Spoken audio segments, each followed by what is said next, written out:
మన దేశంలో ప్రతి 10 మందిలో ఒకరు మూత్రపిండాల వ్యాధితో బాధపడుతున్నారు. గత 2 దశాబ్దాల్లో కిడ్నీ రోగుల సంఖ్య వేగంగా పెరుగుతోంది. వీరిలో కిడ్నీల్లో రాళ్ల సమస్యతో ఇబ్బంది పడే వారే అధికం. ఈ సమస్య ఉన్న వారికి ఒక అపోహ ఉంటుంది. ఎక్కువ నీళ్లు తాగితే కిడ్నీలో రాళ్లు కరిగిపోతాయనుకుంటారు. అందుకే అవసరానికి మించి నీరు తాగేస్తూ ఉంటారు. ఇది ఎంతవరకు నిజమో ఇక్కడ తెలుసుకోండి.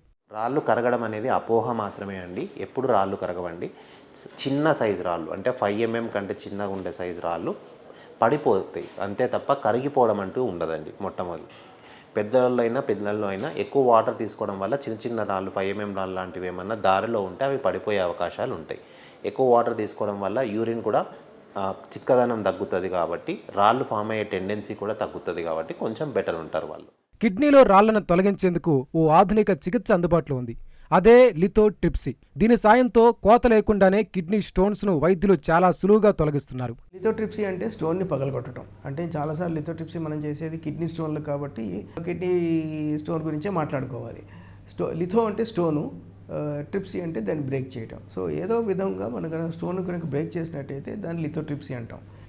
చాలాసార్లు మనం లిథోట్రిప్సీ అంటే extra corporeal shock wave lithotripsy అనే దాన్ని మనం లిథోట్రిప్సీ అని పరిగణనలో మాట్లాడుకుంటూ ఉంటాం.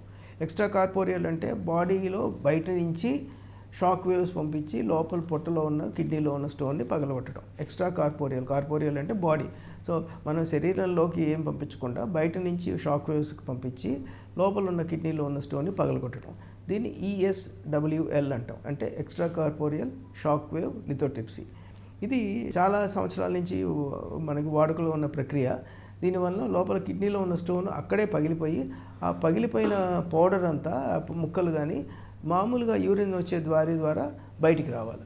లిథోట్రిప్సీ వల్ల మనకున్న అడ్వాంటేజ్ ఏంటంటే శరీరం మీద ఒక కోత లేకుండా, ఒక చిన్న ఘాటు కూడా లేకుండా, లేదంటే యూరిన్ వచ్చే దారిలోంచి పరికరాలు పంపించి లేకపోతే స్కోపులు పంపించి స్టోన్ని బ్రేక్ చేయకుండా మనం స్టోన్ని బయటికి పంపించే పద్ధతి లిథోట్రిప్సీ. సో దాంట్లో ఉన్న అడ్వాంటేజెస్ ఏంటంటే మనం బయట నుంచి ఏమీ పరికరం కానీ ఏమీ పెట్టట్లేదు కాబట్టి కిడ్నీలోనే స్టోన్ పగిలే అవకాశం ఉంది. కానీ దీంట్లో ఉన్న డిసడ్వాంటేజెస్ ఏంటంటే పెద్ద స్టోన్ చేయలేము, ఒకటే స్టోన్ అయితే మల్టిపుల్ సిట్టింగ్లో చేయలేము. కొంచెం పెద్ద సైజ్ స్టోన్ ఉంటే కనుక ఒక స్టెంట్ పెట్టి చేయాల్సి వస్తుంది.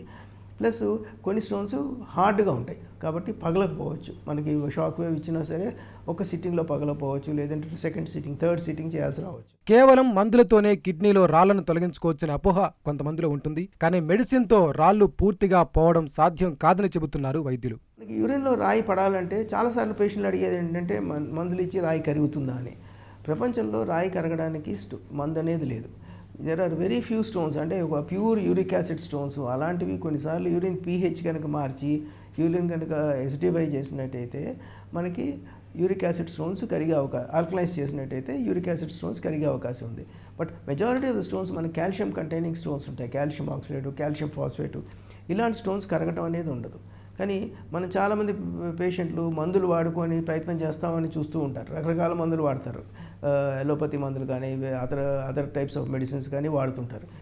ఈ వాడటం వల్ల స్టోన్ కనుక పడిపోతే యూజువల్గా స్టోన్ బయటికి రావడానికి స్టోన్ సైజ్ ఇంపార్టెంట్, అంతేగాని మందులు కాదు. స్టోన్ సైజు కనుక 5 mm కంటే తక్కువ ఉంటే మనం ఏ మందు వాడినా కూడా అది బయటకు వస్తుంది.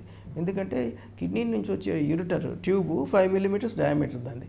సో ఒక 5 mm డయామీటర్ ట్యూబ్లో నుంచి వస్తున్నప్పుడు ఒక 5 mm స్టోన్ అయితే స్లోగా ఎట్లా కొంచెం జారి బయటికి పడిపోతుంది. So size of the stone కనుక 5 mm కంటే చిన్నదైతే మనకి ఏ మందు వాడినా వాడకపోయినా మంచినీళ్ళు తాగినా యూరిన్స్లో స్టోన్ బయటకు వచ్చేస్తుంది. సో యూరిన్లో స్టోన్ బయటికి రావాలంటే మోస్ట్ ఇంపార్టెంట్ ఫ్యాక్టర్ దాని సైజు.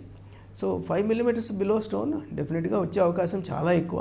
బిట్వీన్ 5 and 8 mm కొన్నిసార్లు రావచ్చు. Anything more than 7-8 mm stone దానంతట అది బయటికి రావడం అనేది జరిగేది కాదు.